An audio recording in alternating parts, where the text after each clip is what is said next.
Hi everyone, welcome back to my channel. നിങ്ങൾ preposition പഠിച്ചപ്പോൾ ഇത് വളരെ ചെറിയ വാക്കുകളാണെന്നും സെൻറ്റൻസിലെ ഒരു വാക്കിന് മറ്റുള്ള വാക്കുകളുമായുള്ള ബന്ധം കാണിക്കലാണ് ഇത് ചെയ്യുന്നതെന്നും കേട്ട് കാണുമല്ലോ. എന്നാൽ അതുമാത്രമല്ല, പ്രിപ്പോസിഷനുകൾക്ക് ഒരു വേർഡിൻ്റെയോ ഫ്രേസിൻ്റെയോ മീനിങ്ങിൽ കാര്യമായ മാറ്റം വരുത്തുവാനും സാധിക്കുമെന്ന് ഈ വീഡിയോ കണ്ടു കഴിയുമ്പോൾ നിങ്ങൾക്ക് മനസ്സിലാവും. വാക്കുകളുടെ കൂടെ വ്യത്യസ്തമായ പ്രിപ്പോസിഷൻ ചേർക്കുമ്പോൾ അവയുടെ മീനിങ്ങിലുണ്ടാകുന്ന മാറ്റമാണ് ഈ വീഡിയോയിൽ വിശദമാക്കിയിരിക്കുന്നത്. ആദ്യമായി വീഡിയോ കാണുന്നവർ ചാനൽ സബ്സ്ക്രൈബ് ചെയ്ത് എന്നെ സപ്പോർട്ട് ചെയ്യുമെന്ന് വിശ്വസിക്കുന്നു. നേരെ വീഡിയോയിലേക്ക് പോകാം. ലുക്ക് എന്ന വാക്ക് ആദ്യമായി എടുക്കാം. ലുക്കിൻ്റെ അർത്ഥം നോക്കുക എന്നാണ്. അതിൻ്റെ കൂട്ടത്തിൽ പ്രിപ്പോസിഷൻ ചേർക്കുമ്പോൾ ലുക്ക് അറ്റ്, നോക്കൂ എന്ന മീനിങ് ആണ്. To direct one's gaze towards something എന്നാണ് ഇംഗ്ലീഷിൽ മീനിങ്. ഗേസ് എന്നാൽ ഉറ്റുനോക്കുക എന്നാണ്. സെൻറ്റൻസിൽ ഉപയോഗിക്കുമ്പോൾ example, look at the sky. അടുത്ത ലുക്ക് ഫോർ എന്നാകുമ്പോൾ തിരയുക എന്ന അർത്ഥമാണ്. ടു സെർച്ച് ഫോർ സംതിങ് എന്നാണ് ഇംഗ്ലീഷിൽ meaning. Example, I am looking for my keys. Look after, പരിപാലിക്കുക എന്നാണ് അർത്ഥം. ടു ടേക്ക് കെയർ ഓഫ് എന്നാണ് ഇംഗ്ലീഷിൽ meaning. Example, can you look after my pet while I am away.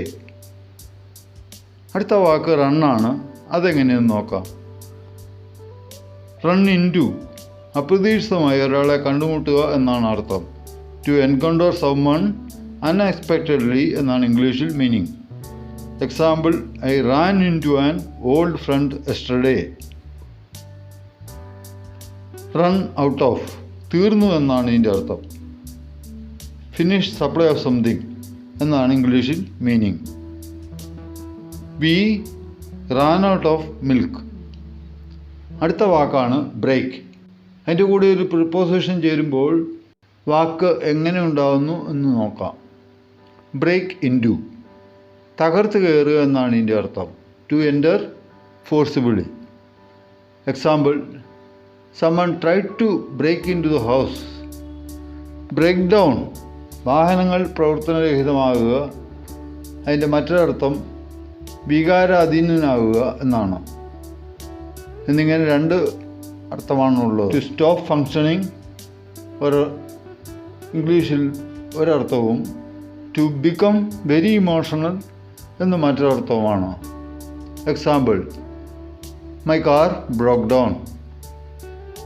She broke down in tears.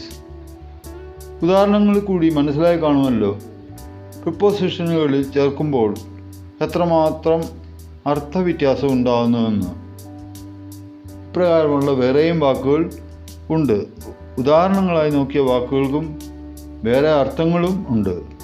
Vocabulary improvement ആഗ്രഹിക്കുന്നവർക്ക് ഇങ്ങനെയുള്ള വാക്കുകൾ വളരെ ഉപയോഗപ്രദമാണ്. എൻ്റെ കഴിഞ്ഞ വീഡിയോ സഫിക്സ് ചേർത്ത് വാക്കുകൾ നിർമ്മിക്കുന്നതിനെക്കുറിച്ച് ആയിരുന്നു. അതും വൊക്കാബുലറി ഡെവലപ്മെൻറ്റിന് സഹായിക്കുന്നതാണ്. അക്ഷരങ്ങൾ കൊണ്ട് വാക്കും ക്രമമായി അടക്കിയ വാക്കുകൾ കൊണ്ട് സെൻറ്റൻസും നിർമ്മിക്കുന്നു. വൊക്കാബുലറി എത്രത്തോളം ശക്തമാണോ അത്രയും നല്ലതായി എഴുതുവാനും പറയുവാനും നമുക്ക് സാധിക്കുന്നു. വീഡിയോ ഇഷ്ടമായാൽ ലൈക്ക് ചെയ്യുക. Thanks for watching.